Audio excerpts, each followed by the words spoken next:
আল্লাহ রাব্বুল আলামিন হযরত ইব্রাহিম আলাইহিস সালাতু ওয়াস সালামকে স্বপ্নে দেখালেন।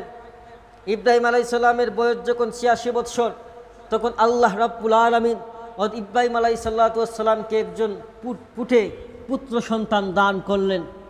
যখন সেই সন্তানটি একটু বড় হলো, বড় হওয়ার পরে যখন শৈশবে উপনীত হলো, আল্লাহ রাব্বুল আলামিন হযরত ইব্রাহিম আলাইহিস সালাতু ওয়াস সালামকে স্বপ্নে দেখালেন, ও ইব্রাহিম, তুমি সবচেয়ে উত্তম জিনিস আল্লাহর রাস্তায় কুরবানি করো। ইব্রাহিম আলাইহিস সালাতু ওয়াস সালাম সকালে ঘুম থেকে জাগ্রত হয়ে তিনি ১০০ উট আল্লাহর রাস্তায় কুরবানি করলেন। কুরবানি করার পরে ইব্রাহিম আলাইহিস সালাতু ওয়াস সালাম আবার দ্বিতীয় দিন রাত্রে ঘুমালেন। দ্বিতীয় দিন একই স্বপ্ন দেখলেন। আল্লাহ তাআলা তাকে বললেন, ও ইব্রাহিম, তোমার সবচেয়ে প্রিয় বস্তু, তোমার সবচেয়ে পছন্দনীয় বস্তু তুমি আল্লাহর রাস্তায় কুরবানি করো। ইব্রাহিম আলাইহিস সালাতু ওয়াস সালাম দ্বিতীয় দিন যখন সকালবেলা জাগ্রত হলেন, এরপরে আবার ১০০টি উট আল্লাহর রাস্তায় কুরবানি করলেন। তৃতীয় দিন আবার তিনি যখন ঘুমাইলেন, তখন স্বপ্নে দেখলেন যে, হে ইব্রাহিম, তুমি সবচেয়ে প্রিয় বস্তু আল্লাহর রাস্তার মধ্যে কুরবানি করো। ইব্রাহিম আলাইহিস সালাম জাগ্রত হয়ে মনে মনে বললেন, হায় হায়, আমার সবচেয়ে প্রিয় বস্তু তো হলো আমার ছেলে। আল্লাহ রাব্বুল আলামিন আমাকে ইশারা করতেছেন, আমি আমার পুটপুটে ছেলেকে কুরবানি করার জন্য আল্লাহ তাআলা আমাকে নির্দেশ করতেছেন। হযরত ইব্রাহিম আলাইহিস সালাম সকালে ঘুম থেকে জাগ্রত হয়ে হাজেরা আলাইহিস সালাতু ওয়াস সালামকে বললেন, ও হাজেরা, তুমি ছেলেকে সুন্দরভাবে সাজিয়ে দাও, আমি এক জায়গায় হযরত ইসমাইল আলাইহিস সালাতু ওয়াস সালামকে নিয়ে যাব। হযরত হাজেরা আলাইহিস সালাতু ওয়াস সালাম সুন্দর করে সাজিয়ে দিলেন। সাজিয়ে দেওয়ার পরে হযরত ইব্রাহিম আলাইহিস সালাম নিয়ে যেতে লাগলেন। শয়তানের সহ্য হলো না। শয়তান হযরত হাজেরা আলাইহিস সালাতু ওয়াস সালামের কাছে আসলো, এসে বলল, ও হাজেরা, তুমি কি জানো তোমার ছেলেকে ইব্রাহিম কোথায় নিয়ে যাচ্ছে? হাজেরা আলাইহিস সালাতু ওয়াস সালাম বললেন, আমার সঠিক জানা নেই সে কোথায় নিয়ে যাচ্ছেন। হাজেরা আলাইহিস সালাতু ওয়াস সালামের ঘটনা শুনে যে শয়তান বলল, তোমার ছেলেকে হযরত ইব্রাহিম আলাইহিস সালাতু ওয়াস সালাম কুরবানি করবে, জবে করবে, এজন্য নিয়ে যাচ্ছে। হাজেরা আলাইহিস সালাতু ওয়াস সালাম বললেন, সে তার পুত্রকে অত্যন্ত মহব্বত করে, অত্যন্ত ভালোবাসে, সে কখনো নিজ হাতে তার ছেলেকে কুরবানি করতে পারে না। হাজেরা আলাইহিস সালাতু ওয়াস সালামের এই কথা শুনে শয়তান বারবার যখন পিরাপিরি করলো, এরপরে বলল, আল্লাহ রাব্বুল আলামিন তাকে নির্দেশ দিয়েছেন, তাকে আদেশ করেছেন তার পুত্র সন্তানকে আল্লাহর রাস্তার মধ্যে জবাই করার জন্য, কুরবানি করার জন্য।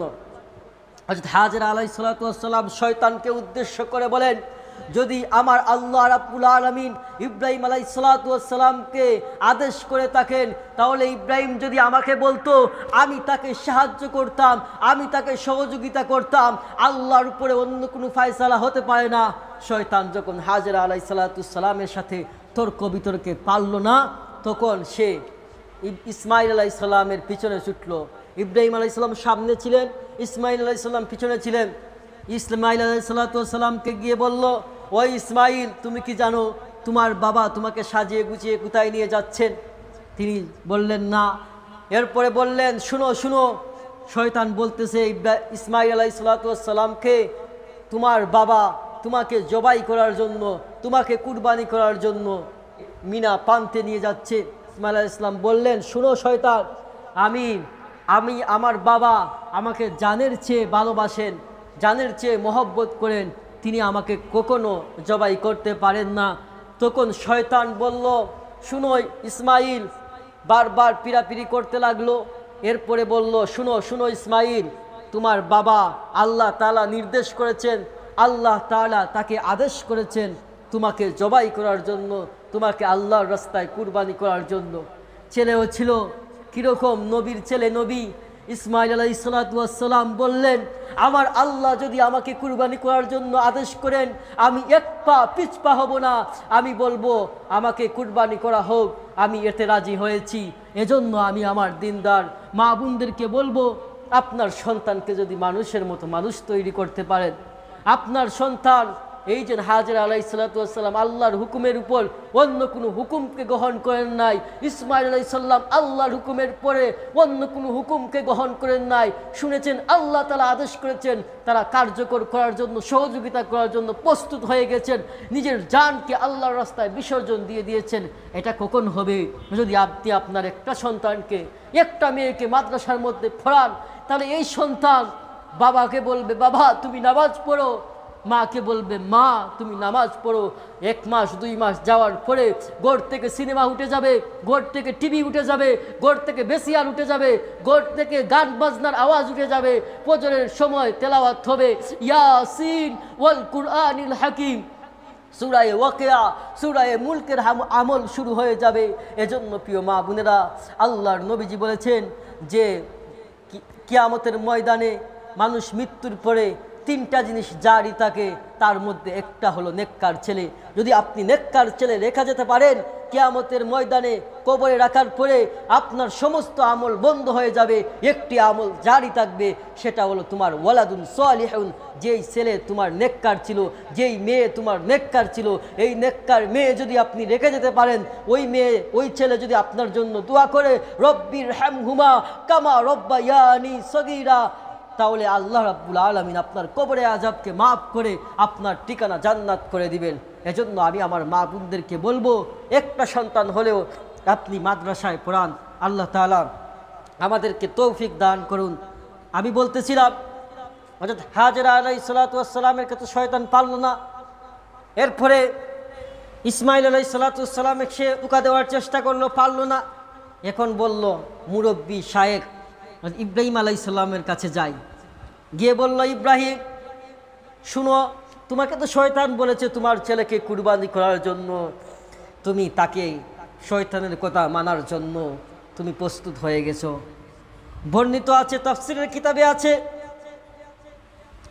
ইব্রাহিম আলাইহিস সালাতু ওয়াস সালামকে নিয়ে যখন জুমরায়ে উকবা এসে পৌঁছলেন, শয়তান বাধা দেওয়ার জন্য তার সামনে এসে দাঁড়ায়, তখন তিনি শয়তানের প্রতি 7টি পাথর নিক্ষেপ করলেন, এতে সে পিছু হটে যায়। অতঃপর তিনি জুমরায়ে ওস্তায় পৌঁছলেন, সেখানেও শয়তান বাধা দেওয়ার জন্য হাজির হয়। পুনরায় তিনি 7টি পাথর নিক্ষেপ করে শয়তানকে তাড়িয়ে দিলেন। আবার যখন জুমরায়ে কুবরাতে পৌঁছলেন, পুনরায় শয়তান হাজির হলো, শয়তান উপস্থিত হলো। এবারও হযরত ইব্রাহিম আলাইহিস সালাতু ওয়াস সালাম 7টি পাথর নিক্ষেপ করে শয়তানকে তাড়িয়ে দিয়ে আল্লাহ তাআলার হুকুম পালনার্থে কুরবানি করতে অগ্রসর হলেন। যখন মিনা প্রান্তে কুরবানি করার জন্য আসলেন, তখন ইব্রাহিম আলাইহিস সালাতু ওয়াস সালাম মনে মনে ভাবলেন, ছেলেকে তো পরীক্ষা করি নাই, দেখি ছেলেকে পরীক্ষা করে নেই, ছেলে রাজি থাক আর না থাক আমি তো কুরবানি করব, আমি আমার আল্লাহর হুকুম পালন করব, দেখি আমার ছেলে কি বলে। আল্লাহ রাব্বুল আলামিন কুরআনের মধ্যে আয়াত নাজিল করেছেন, আমাদেরকে ঘোষণা করে দিয়েছেন। ইব্রাহিম আলাইহিস সালাতু ওয়াস সালাম ইসমাঈল আলাইহিস সালাতু ওয়াস সালামকে কি বলেছেন? আল্লাহ রাব্বুল আলামিন বলেন, ক্বালা ইয়া বুনাইয়া ইন্নী আরা ফিল মানাম আন্নী আসবাহুকা ফানজুর মাযা তারা। ইব্রাহিম আলাইহিস সালাতু ওয়াস সালাম বললেন, হে আমার প্রিয় ছেলে, ইন্নী আরা ফিল মানাম, আমি স্বপ্নে দেখেছি, আন্নী আসবাহুকা, আমি তোমাকে জবাই করতেছি, ফানজুর মাযা তারা, এখন এ ব্যাপারে তোমার অভিমত কি, এ ব্যাপারে তোমার মতামত কি? পুত্র সেই রকম, পুত্র উত্তর দিলেন, ক্বালা ইয়া আবাতি ইফআল মা তু'মার সাতাজিদুনি ইনশাআল্লাহু মিনাস সাবিরিন। পুত্র উত্তর দিলেন, হে আমার পিতা, হে আমার বাবা, ইফআল, তুমি তোমার প্রভুর আদেশ পালন করো, মা তুমার, তোমাকে যা আদেশ করা হয়েছে, সাতাজিদুনি ইনশাআল্লাহু মিনাস সাবিরিন, আপনি অবশ্যই ইনশাআল্লাহ আমাকে ধৈর্যশীল বান্দা হিসাবে পাবেন, ধৈর্যশীল হিসাবে পাবেন। ইসমাঈল আলাইহিস সালাতু ওয়াস সালামের কথা শুনে বাবা বললেন, ছেলে তুমি শুনো, তুমি দ্বীনের জন্য, তুমি ইসলামের জন্য, আল্লাহর হুকুম পালনার্থে তুমি আমার উত্তম সাহায্যকারী হয়েছ। এরপরে ফালাম্মা আসলামা ওয়া তাল্লাহু লিল জাবিন, অতঃপর যখন তারা উভয়ে আল্লাহ পাকের প্রতি আনুগত্য প্রকাশ করলো, তখন ইব্রাহিম আলাইহিস সালাম তার পুত্রকে কাঁধ করে শায়িত করলেন।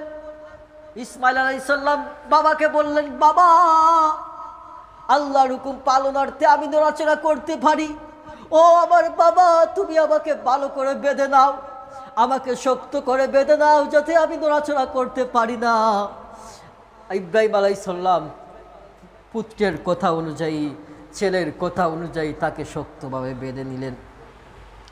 শক্তভাবে বেঁধে নেওয়ার পরে ইব্রাহিম আলাইহিস সালাম যখন গলার মধ্যে ছুরি চালাবেন, আল্লাহর আকাশের যত ফেরেশতা রয়েছেন সবাই কান্নার মধ্যে পড়ে গেল। আল্লাহ, ইব্রাহিমকে তুমি কি পরীক্ষা নিতেছো? এটা কি সম্ভব? এটা কি বাস্তব চিত্রে অসম্ভব? এটা তো কল্পনা করা যায় না। বাবা নিজ হাতে ছেলেকে কুরবানি করবে। ওগো আল্লাহ, তোমার দিল কি এখনো ঠান্ডা হয় নাই? আল্লাহ তাআলা জিব্রাইলকে আদেশ করলেন, জিব্রাইল যাও যাও, জান্নাত থেকে সবচেয়ে উত্তম দুম্বা নিয়ে যাও। তুমি ইসমাইলকে জবাই করার আগে যখন ইব্রাহিম আলাইহিস সালাম তরবারি চালালেন, তরবারি চলতেছে না। আল্লাহ রাব্বুল আলামিন জিব্রাইল আলাইহিস সালামকে প্রেরণ করলেন। জিব্রাইল আলাইহিস সালাম বললেন, আল্লাহু আকবার, আল্লাহু আকবার। ইব্রাহিম আলাইহিস সালাম তাকে দেখে বললেন, লা ইলাহা ইল্লাল্লাহু আল্লাহু আকবার। কারণটা কি? এই কথা বলার কারণ কি? ইব্রাহিম আলাইহিস সালাম, জিব্রাইল আলাইহিস সালাম এই তাকবীর এজন্য বলেছেন, না জানি তিনি তার ছেলেকে জবাই করে ফেলেন। আল্লাহ তাআলা চুরি চলতেছে না, ইব্রাহিম আলাইহিস সালাম বারবার চুরি চালাচ্ছেন। জিব্রাইল আলাইহিস সালাম আল্লাহু আকবার, আল্লাহু আকবারের জান্নাত থেকে দুম্বা নিয়ে আসলেন আর ধ্বনি দিলেন, যাতে ইব্রাহিম আলাইহিস সালাম কুরবানি কবুল হয়েছে, ইব্রাহিম আলাইহিস সালামের স্বপ্ন বাস্তবায়ন হয়েছে। আল্লাহ তাআলা জান্নাত থেকে দুম্বা প্রেরণ করলেন। ইব্রাহিম আলাইহিস সালাম মনে মনে ভাবলেন, আমার কুরবানি হয়ে গেছে। তখন তিনি বললেন, লা ইলাহা ইল্লাল্লাহু আল্লাহু আকবার। ইসমাইল আলাইহিস সালাম বললেন যে আমার পরিবর্তে ফিদিয়া, দুম্বা, জান্নাতের দুম্বা কুরবানি হয়ে গেছে। তখন ইসমাইল আলাইহিস সালাম বললেন, আল্লাহু আকবার ওয়ালিল্লাহিল হামদ। এটাকে তাকবীরে তাশরিক বলা হয়, যেটা কুরবানির দিন জুড়ে জুড়ে বলা সবার জন্য ওয়াজিব। আল্লাহু আকবার, আল্লাহু আকবার, লা ইলাহা ইল্লাল্লাহ, আল্লাহু আকবার, আল্লাহু আকবার ওয়ালিল্লাহিল হামদ। প্রিয় মা বোনেরা, ইব্রাহিম আলাইহিস সালাম স্বপ্নকে বাস্তবায়ন করার জন্য, আল্লাহর হুকুমকে পালন করার জন্য নিজের সব কিছুকে বিসর্জন দিয়ে দিয়েছেন। নিজের সব কিছুকে কুরবানি দিয়ে নিজের পুত্রকে জবাই করে আল্লাহ তাআলার কাছে পরীক্ষা করে দিয়েছেন, আল্লাহর কাছে দেখিয়ে দিয়েছেন সব হুকুমের উপর আমার আল্লাহর হুকুম হলো সবচেয়ে বড়। আল্লাহ রাব্বুল আলামিনের হুকুম বাস্তবায়ন করার জন্য নিজের ছেলেকে কুরবানি দিয়েছেন। তাই আমরা এর থেকে শিক্ষা গ্রহণ করতে হবে, এর থেকে আমরা শিক্ষা গ্রহণ করতে হবে যে ইব্রাহিম আলাইহিস সালাম নিজের ছেলেকে কুরবানি করেছেন। আমরা, আল্লাহ তাআলা তো আমাদের ছেলেকে কুরবানি করার জন্য বলেন নাই, আল্লাহ তাআলা আমাদেরকে আদেশ করেছেন যে তুমি সবচেয়ে উত্তম দুম্বাটি, তুমি যদি নেশাব পরিমাণ মালের মালিক হও তাহলে সবচেয়ে উত্তম দুম্বাটি আল্লাহর রাস্তায় জবাই করো। আল্লাহ তাআলা তোমাকে সবচেয়ে উত্তম জাযা দান করবেন, সবচেয়ে উত্তম জিনিস দান করবেন। আল্লাহর নবীজি হাদিসের মধ্যে বলেন, যেই হাদিসটি তিরমিজি শরীফের মধ্যে এসেছে, আয়েশা রাদিয়াল্লাহু তাআলা আনহা থেকে বর্ণিত।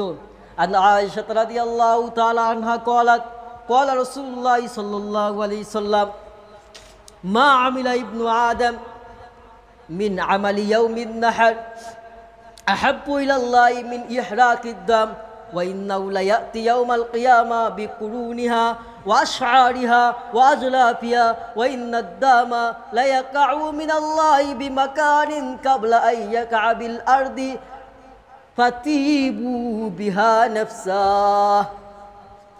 আয়েশা রাদিয়াল্লাহু তাআলা আনহা থেকে বর্ণিত হাদিস, আয়েশা রাদিয়াল্লাহু তাআলা আনহা থেকে বর্ণিত আছে, তিনি বলেন রাসূল সাল্লাল্লাহু আলাইহি সাল্লাম ইরশাদ করেছেন, জিলহজ মাসের 10 তথা ঈদুল আজহার দিনে আল্লাহ তাআলার নিকট সবচেয়ে প্রিয় আমল হলো কুরবানি করা। কুরবানির পশু কিয়ামতের দিন তার শিং, তার পশম, তার কুর নিয়ে হাজির হবে। কুরবানির রক্ত মাটিতে পড়ার আগেই, কুরবানির রক্ত মাটিতে পড়ার আগেই আল্লাহ তাআলা তার কুরবানিকে কবুল করে নেন।